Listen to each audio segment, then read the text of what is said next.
Today we're going to take a first look at the IBM personal computer 5160. As you can see in the front, there's nothing here. There was a hard drive on one side and a 5 1/4 inch floppy on the other. Those have been removed.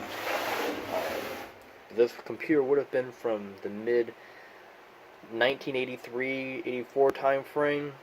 Based on the RAM amount is how I'm able to figure it. This one has 620 kilobytes of RAM, and these computers didn't have the option until later. Let's open them and take a look inside.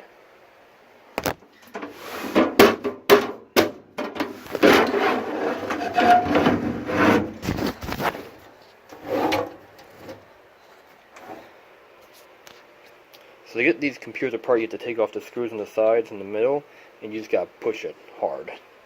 But this is what an early IBM personal computer looked like. It has 8 ISA slots. It only has ISA slots, so no PCI gaming on this one. This is coming out.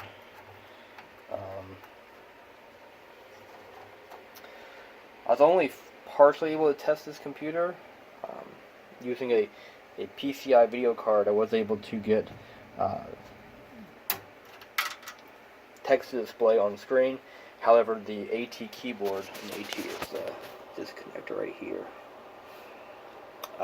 My AT keyboard that I was using had gone bad, so it was not working. The computer did display a keyboard error, and the boot sequence stopped there. But it does power up, and was working. As best as I could test it. But this is a look at the IBM personal computer 5160.